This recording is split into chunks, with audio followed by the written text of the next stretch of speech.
বন্ধুরা নমস্কার। যে আইপ্যাকের সহযোগিতায় জিতে দেশের প্রধানমন্ত্রী হন নরেন্দ্র মোদী, সেই আইপ্যাকের অফিসে আজকে কলকাতাতে ইডি হানা দিয়েছে এবং এই ইডি হানার মধ্য দিয়ে বঙ্গে নির্বাচনের আগে বিজেপি কি বড় ধরনের জুয়া খেলেছে, মানে রাজনৈতিক জুয়া খেলেছে। এই জুয়ার ফলে বিজেপির কি এই নির্বাচনে রাজনৈতিকভাবে লাভ হবে না?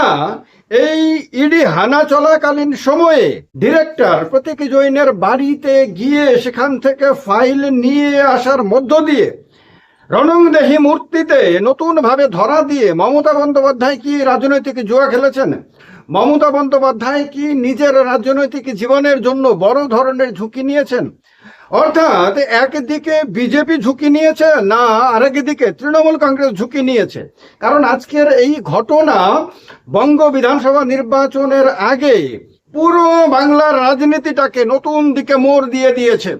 আজকে থেকে নতুন দিশাতে বাংলার রাজনীতি আপনার চলতে শুরু করবে এবং এর ফলে হয় বিজেপি লাভবান হবে, না হলে তৃণমূল কংগ্রেস অস্বাভাবিক লাভবান হবে। কারণ যেমনভাবে আজকে বিজেপি বাংলার মানুষকে, বিশেষ করে দিল্লির বিজেপি বঙ্গের বিজেপি কর্মীদের সমর্থকদেরকে বার্তা দেওয়ার চেষ্টা করেছে যে এবারে তারা দৃঢ় প্রতিজ্ঞ হয়ে মমতা বন্দ্যোপাধ্যায়কে বিড়ম্বনায় ফেলতে তারা তৎপর হয়েছে এবং প্রয়োজনে তারা ইডি সিবিআইকে আবারও ব্যবহার করবে, তেমনি ভাবে মমতা বন্দ্যোপাধ্যায় বিরাট সুযোগ পেয়ে গেছেন বাংলার মানুষের সেন্টিমেন্টে ঢুকে খোঁচা দেওয়ার এবং তার মধ্য দিয়ে একটা বড় ধরনের আবেগ সৃষ্টি করার। তার কারণেই যেই মাত্র তিনি খবর পেলেন যে প্রতীক জৈনের বাড়িতে ইডি তল্লাশি চালাচ্ছে এবং আইপ্যাকের সল্টলেকের হেডকোয়ার্টারে আপনার ইডি তল্লাশি চালাচ্ছে, সেই মাত্র তিনি কাউকে কিছু না বলে সরাসরি সেখানে চলে আসেন এবং এসে সেখানে ঢুকে যান। ঢুকে গিয়ে বেশ কিছু ফাইলপত্র, হার্ড ডিস্ক যেগুলো তিনি বলেছেন এবং দেখিয়েছেন মিডিয়ার সামনে, সেগুলো তিনি নিয়ে বেরিয়ে আসেন এবং তিনি আজকে যে ধরনের অভিযোগ আজকে কেন্দ্রীয় স্বরাষ্ট্রমন্ত্রী অমিত শাহের বিরুদ্ধে এবং ইডির বিরুদ্ধে লাগিয়েছেন, সেগুলো কিন্তু বাংলার রাজনীতিতে হয় পজিটিভ, মানে তৃণমূল কংগ্রেসের জন্য হয় পজিটিভ ইম্প্যাক্ট করবে, না হয় বড় ধরনের নেগেটিভ ইম্প্যাক্ট করবে। তিনি বলেছেন যে তৃণমূল কংগ্রেসের প্রার্থী তালিকা আপনার ছিনতাই করার জন্য ইডি পাঠানো হয়েছে, তৃণমূল কংগ্রেসের স্ট্র্যাটেজি আপনার নিয়ে নেওয়ার জন্য, হাতিয়ে নেওয়ার জন্য ইডিকে পাঠানো হয়েছে। এই ধরনের অভিযোগ, মানে তৃণমূল কংগ্রেসের বিভিন্ন তথ্য, গুরুত্বপূর্ণ তথ্য হাতিয়ে নেওয়ার জন্য এই অপারেশন করা হচ্ছে এবং এর পেছনে অমিত শাহ রয়েছেন বলে তিনি আজকে সরাসরি অভিযোগ করেছেন। এবং সবাই জানে যে 2019 থেকে 2026 পর্যন্ত আপনার আইপ্যাকের সঙ্গে তৃণমূলের একটা চুক্তি রয়েছে, যে চুক্তির কথা মিডিয়ার মাধ্যমে জানা গেছিল যে তারা আইপ্যাকের সহযোগিতা নিয়েছিল 2021-এর বিধানসভা নির্বাচনে এবং 2026-এর বিধানসভা নির্বাচনেও তারা আইপ্যাকের সহযোগিতা নিচ্ছে। এমনিতে দেশের মানুষ খুব ভালো করে জানে, কারণ আইপ্যাক নামটা সারা দেশে ব্যাপকভাবে প্রচারিত হয়েছে এবং রাজনীতির মহলে তো আইপ্যাক একটা অত্যন্ত স্বনামধন্য নাম। কারণ প্রথম আইপ্যাকের সহযোগিতা নিয়েছিলেন নরেন্দ্র মোদী যখন তিনি গুজরাটের মুখ্যমন্ত্রী ছিলেন। এরপরে 2014 সালে প্রধানমন্ত্রী হওয়ার লড়াইয়ে আইপ্যাকের সহযোগিতা পূর্ণভাবে নরেন্দ্র মোদী নিয়েছিলেন। এরপরে ক্রমান্বয়ে বিভিন্ন সময়ে কখনো পাঞ্জাবের কংগ্রেস নেতা অমরিন্দর সিং আইপ্যাকের সহযোগিতা নিয়েছিলেন, কখনো অন্ধ্রপ্রদেশের জগনমোহন রেড্ডি নিয়েছিলেন, কখনো তেলেঙ্গানার কেসি আর নিয়েছিলেন, কখনো তামিলনাড়ুর আপনার এমকে স্ট্যালিন নিয়েছিলেন, কখনো বিহারের নীতিশ কুমার নিয়েছিলেন, কখনো রাহুল গান্ধী এবং আপনার অখিলেশ যাদব উত্তরপ্রদেশে নিয়েছিলেন। এরকম বিভিন্ন রাজ্যে বিভিন্ন সময়ে অরবিন্দ কেজরিওয়াল দিল্লিতে নিয়েছিলেন এবং মমতা বন্দ্যোপাধ্যায় নিয়ে আসছেন। সেই আপনার আইপ্যাকের স্ট্রাইক রেট, অর্থাৎ তারা যাদের সঙ্গেই থেকেছে, কাজ করেছে, তাদেরই কিন্তু তারা জেতানোর ক্ষেত্রে বড় ধরনের ভূমিকা পালন করেছে এবং এই কারণে প্রশান্ত কিশোর সারা দেশে একজন বড় ধরনের রাজনৈতিক বিশেষজ্ঞ, রাজনৈতিক পণ্ডিত হিসেবে উঠে এসেছেন।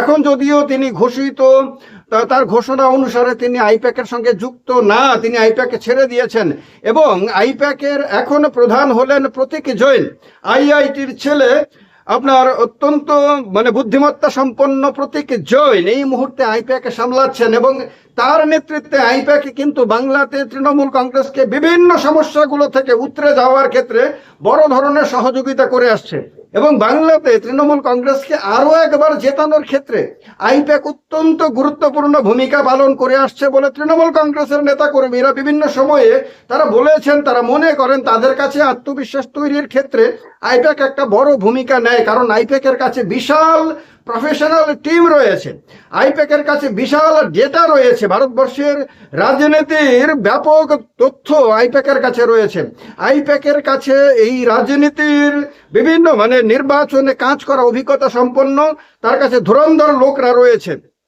সেই আইপ্যাক এবারেও বাংলাতে তৃণমূল কংগ্রেসকে জেতানোর জন্য দিনরাত পরিশ্রম করছে। বাংলাতে তৃণমূল কংগ্রেসের নেতাকর্মীদের মধ্যে দুটো, যে কোনো একটা হতে পারে, দুটোর মধ্যে একটা হলো তারা মুষড়ে পড়তে পারেন, তারা হয়তো মানসিকভাবে বিপর্যস্ত হতে পারেন, তারা হয়তো মনে করতে পারেন যে তাদেরকে ক্ষমতাচ্যুত করার জন্য, মমতা বন্দ্যোপাধ্যায়কে মুখ্যমন্ত্রিত্ব থেকে সরানোর জন্য দিল্লি বড় ধরনের ষড়যন্ত্র করছে এবং দিল্লির বিজেপির এই ষড়যন্ত্র ট্যাকেল করতে তাদের পক্ষে আর এটা সম্ভব না, কারণ আপনার আইপ্যাকের অফিসে, তারপর ডিরেক্টরের বাড়িতে আপনার ইডি হানা দেওয়ার মধ্য দিয়ে তাদেরকে দুর্বল করে দেওয়া হবে। সুতরাং এই দুর্বল অবস্থাতে তাদের পক্ষে 26-এ লড়াই করে আরেকবার ক্ষমতায় ফিরে আসা সম্ভব না, এটা তারা মনে করতে পারে। যদি তারা এটা মনে করে নেয় একবার, এইটা যদি একবার তৃণমূল কংগ্রেসের নেতা থেকে কর্মী পর্যন্ত সবাইকে মানসিকভাবে বিপর্যস্ত করে দেয়, তাহলে এটা বিজেপির জন্য বিরাট বড় লাভের ব্যাপার হবে। কারণ বিজেপি এটাই চাইছে যে তৃণমূলের আত্মবিশ্বাসে আঘাত দিতে এবং তৃণমূলকে আত্মবিশ্বাসহীন একটা দলে পরিণত করে দিতে। কারণ তৃণমূল কংগ্রেস যতক্ষণ আত্মবিশ্বাসে ভরপুর থাকবে, যতক্ষণ তারা নিশ্চিত থাকবে যে দিদি আছেন এবং দিদির নেতৃত্বে তাদের আরেকবার জিতে আসা সম্ভব, দিদিকে হারানো অসম্ভব, ততক্ষণ পর্যন্ত বিজেপির পক্ষে দুর্বল সংগঠন নিয়ে এবং দুর্বল জনভিত্তি নিয়ে তৃণমূলের বিরুদ্ধে লড়াই করে জেতা সম্ভব না। তার কারণে তারা চেয়ে আসছে যে বড় ধরনের অ্যাকশন হোক, প্রয়োজনে মমতা বন্দ্যোপাধ্যায়কে গ্রেপ্তার করা হোক, এটা বিজেপির একটা বিরাট অংশ চেয়ে আসছে। তারা মনে করছে যে এছাড়া আর কোনো বিকল্প রাস্তা নেই। তো এইটা যদি তারা সফল হয়ে যায় তাহলে তারা অনেকটা ওয়াক ওভার পেয়ে যাবে 26-এর বিধানসভা নির্বাচনের আগে, তাই সেটা বলা যায়। কিন্তু যদি উল্টোটা হয়, যদি এই ইস্যুকে কেন্দ্র করে মমতা বন্দ্যোপাধ্যায় সারা বাংলায় ব্যাপক আন্দোলন সৃষ্টি করে দিতে পারেন এবং যে বাংলাকে দখল করার জন্য দেখো দিল্লি তার শক্তিকে কিভাবে অপব্যবহার করছে, কেন্দ্রীয় বাহিনীগুলোকে কিভাবে অপব্যবহার করছে এবং তৃণমূল কংগ্রেসের আভ্যন্তরীণ তথ্য জানার জন্য সরকারি যে মেশিনারি রয়েছে সেই মেশিনারিকে মিসইউজ করে সে রাজনীতির সমস্ত সীমা অতিক্রম করছে, এটা যদি তৃণমূল কংগ্রেস, মমতা ব্যানার্জি, অভিষেক ব্যানার্জি এরা যদি বাংলার মানুষকে বুঝিয়ে সেন্টিমেন্ট যদি গড়ে তুলতে পারেন, তাহলে কিন্তু গতবার 2021-এর বিধানসভা নির্বাচনের আগে মনে আছে মমতা ব্যানার্জি পায়ে ব্যথা পেয়েছিলেন, সেই পায়ে প্লাস্টার করে তিনি বাংলা ঘুরে বেরিয়েছিলেন এবং একটা বড় আবেগ তৈরি করতে পেরেছিলেন। কারণ বাংলার মানুষের কাছে দিদিকে এই রকম অসুস্থ আহত অবস্থায় দেখার অভ্যাস নয় এবং তারা কোনোভাবেই এটা অ্যাকসেপ্ট করতে পারে না। কারণ বাংলাতে সিপিএম এর বিরুদ্ধে দীর্ঘ লড়াইয়ে বারবার আক্রান্ত হয়েছিলেন মমতা ব্যানার্জি। সেই মমতা ব্যানার্জির ওপরে কোনো রকম হামলা হবে, কোনোভাবে তাকে শারীরিকভাবে আঘাত করবে, কোনোভাবে তাকে অপমান করা হবে, এইটা বাংলাতে একেবারেই মেনে নিতে পারে না। এইরকম বিশাল সংখ্যক মানুষ এখনো রয়ে গেছেন।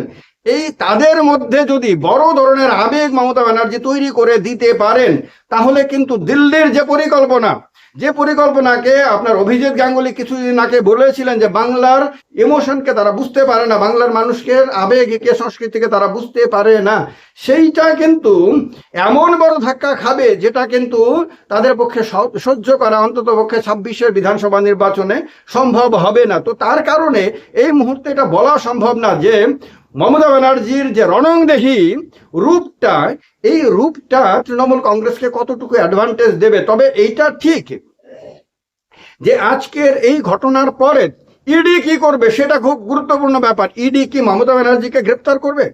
ইডি কি মমতা ব্যানার্জির বাড়িতে বা অফিসে তল্লাশি চালাবে? এই যে কাগজগুলো, এই যে ডকুমেন্টগুলো মমতা ব্যানার্জি নিয়ে এসেছেন, সেই ডকুমেন্টগুলো আপনার সংগ্রহ করার জন্য ইডি কি আবারও কোনো বড় ধরনের অভিযোগ করবে, অভিযান চালাবে? না, ইডি মমতা ব্যানার্জির যে আপনার অভিযোগগুলো যে রাজনৈতিক উদ্দেশ্যে ইডি অভিযান চালিয়েছে সেটাকে ডিফেন্ড করতে গিয়ে ডিফেন্সিভ মুডে যাবে, সেটাও একটা গুরুত্বপূর্ণ রোল প্লে করবে আগামী কয়েকদিন বাংলার রাজনীতিতে। এই ইডি প্রকরণ ব্যাপকভাবে চলবে এবং এর পরিপ্রেক্ষিতে বাংলার রাজনীতি উত্তাল হয় কিনা, উত্তাল হলে বিজেপি উত্তাল করে দিতে পারে না তৃণমূল কংগ্রেস উত্তাল করে দিতে পারে, তার উপরে ডিপেন্ড করবে যে 26-এর বিধানসভা নির্বাচনে কারা বাংলার ক্ষমতা দখল করবে। কারণ এই যে ঘটনাটা আজকে ঘটেছে যে আপনার আইপ্যাকের অফিসে এবং ডিরেক্টরের বাড়িতে ইডি হানা, এই ধরনের ঘটনা কিন্তু গতকালকে পর্যন্ত কেউ ধারণা করতে পারেনি যে বিজেপি হঠাৎ করে এই রকম কোনো ধরনের, কারণ ইডি তো কেন্দ্রীয় বাহিনী, ইডিও কেন্দ্রীয় সংস্থা, কিন্তু কেন্দ্রের যেহেতু পরিচালক হলো বিজেপি, সেহেতু স্বাভাবিকভাবেই রাজনৈতিক দৃষ্টিকোণ থেকে এর মানে সিদ্ধান্ত গ্রহণকারী পার্টি হলো বিজেপি, এটা সাধারণভাবে মানুষ মনে করে। আর মমতা ব্যানার্জি ডিরেক্টলি এবার মানে পাল্টা আক্রমণ করতে শুরু করে দিয়েছেন, সুতরাং স্বাভাবিকভাবে এখানে মুখোমুখি হয়ে গেছে তৃণমূল কংগ্রেস আর বিজেপি। এই লড়াইটা কোন জায়গা নিয়ে যায় বাংলার রাজনীতিকে দেখার জন্য ডেফিনেটলি সারা বাংলা না শুধু এই আজকের দিন থেকে সারা ভারতবর্ষ মুখিয়ে থাকবে। আপনাদের কি মনে হয় যে ইডির আজকের এই যে হানা, এই হানার পরিপ্রেক্ষিতে তৃণমূল কংগ্রেসের কোমর ভেঙে যাবে, না আপনাদের মনে হয় যে বিজেপির জন্য এটা রাজনৈতিকভাবে বড় ধরনের জুয়া খেলা হয়েছে এবং এর ফলে বিজেপি আরো বেশি ক্ষতিগ্রস্ত হবে রাজনৈতিকভাবে? কি মনে হয় সেটা জানাবেন কমেন্ট বক্সে কমেন্ট করে। ভালো লাগলে লাইক করে দিয়ে সঙ্গে থাকবেন, শেয়ার করে দেবেন। জয় হিন্দ, বন্দে মাতরম।